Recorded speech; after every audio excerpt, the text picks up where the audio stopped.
Thank you.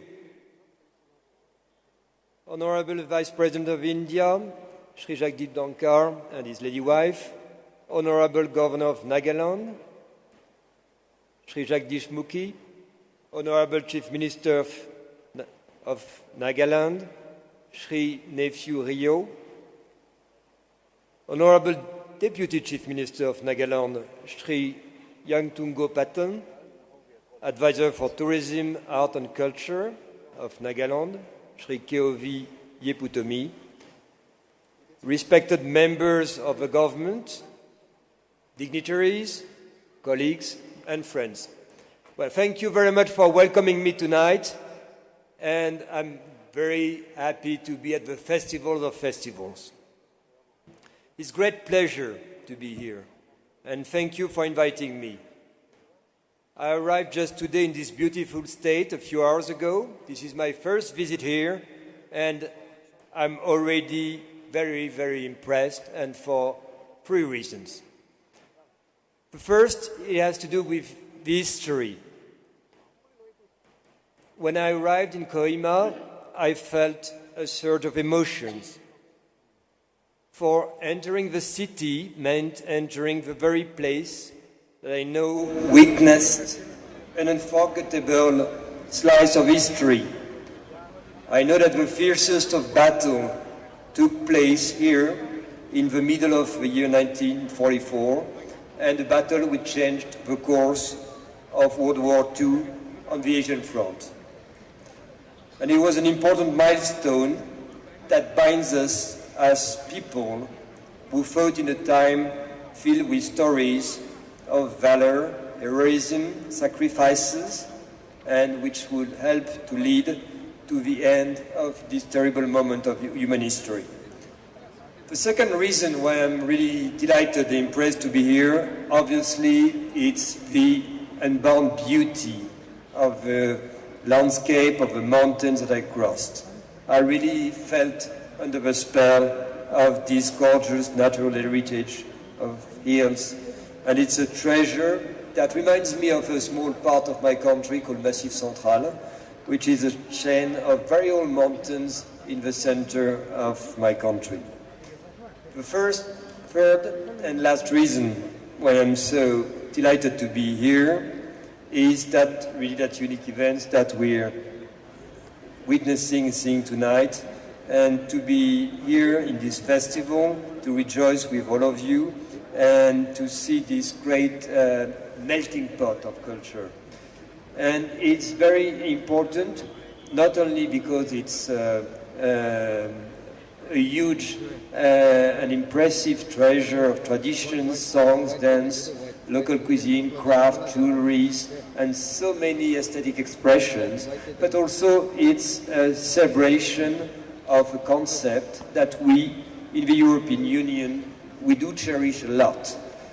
And this concept sounds like a motto, and actually it's the motto of the European Union. It's called United in Diversity. And it seems to me that's exactly what happens here every year when different tribes come, gather, display their culture and their cultural diversity.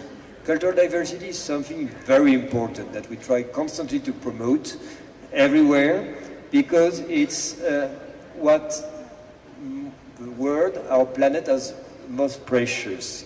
It was enshrined into a convention adopted in 2005 to protect diversity, and I'm sure that these sort of festivals contribute to this very important fight for diversity.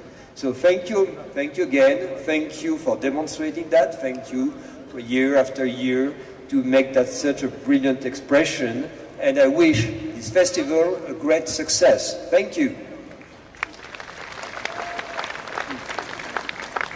We now invite our honored guest, Sri Alan Gemmell, His Majesty's Trade Commissioner for South Asia and British Deputy High Commissioner for Western India, to deliver his greetings. Kinika Ase Kohima. Honourable Vice President of India, Honourable Governor, Honourable Chief Minister, dignitaries, colleagues, friends. I'm so very happy to be back in the Naga Hills in Kohima and in Nagaland, the most beautiful part of India. This is my second visit to the Hornbill Festival. Back in 2016, I watched the great men of the Angami tribe in their stone pulling for the Golden Jubilee of the Angami Sports Association. And I hope very much, Honourable Chief Minister, that I can be your ambassador for Nagaland at the end of this tour. So I'm very happy to be back here. This festival is a tribute to the Hornbill, but also to the rich culture and the way of life of the people of Nagaland. Thank you for sharing all of that with us. Just as I'm excited about Naga culture, I'm also excited about the great products of Nagaland and the opportunity for your businesses to trade with the UK. And I met some of those businesses yesterday. Businesses like Ete Coffee, the first coffee roasting company in Nagaland, Cold Mountain Products, who work with over 3,000 Naga farmers, Naro Key, the best florists in Dimapur and Kohima, they told me, and Heirloom Naga, who are already selling their products back into the UK. These great businesses selling around India, and I hope selling into the UK and Europe, will start to tell the world about the world-class products in Nagaland and your world-class craftsmanship. Those kinds of exchanges are partly why we want to conclude a free trade agreement between the UK and India as soon as we can that benefits both our peoples. Finally, like my colleague, I would like to thank the people of Kohima and Nagaland for the critical role you played in World War II during the Battle of Kohima. I visited the cemetery today for the second time to remind myself of the lives that were lost from people here in Nagaland, Indian soldiers, including many from the Punjab, and British soldiers too. It was their courage and sacrifice, their duty or kartavya, which ensured a victory. That sacrifice has given all of us our freedom. And it's inspiring to see the courage and culture of the Naga people continue today. Thank you.